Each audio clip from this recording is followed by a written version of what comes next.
Mualem dan Dekfad, jangan lupakan luka Aceh.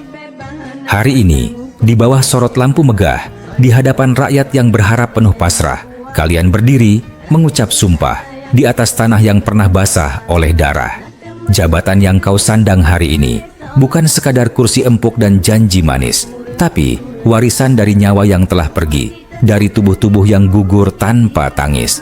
Aceh bukan hanya tanah yang hijau subur, tapi juga kuburan luka yang tak pernah kabur. Tangisan ibu yang kehilangan anaknya, rintihan mereka yang tersisa dalam derita. Jangan lupakan, sejarah ini masih berteriak tentang mereka yang diseret dan ditembak, tentang yang hilang tanpa jejak, tentang luka yang belum juga sembuh sampai detik ini. Jabatan di atas pundakmu adalah hasil gelimpangan mayat para syuhada.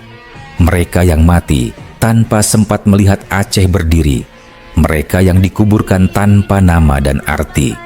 Jangan biarkan keadilan tenggelam di meja-meja kekuasaan yang kau duduki. Jangan biarkan darah mereka terhapus oleh gelimang harta dan pesta di istana tinggi. Mualem, Dekfad, ini bukan sekadar amanah. Ini sumpah setia kepada tanah yang pernah berdarah. Bangun Aceh tanpa menutup mata. Tegakkan keadilan sebelum segalanya terlupa. Karena bila kau melupakan mereka yang telah gugur, sejarah akan mencatat namamu sebagai pengkhianat paling jujur.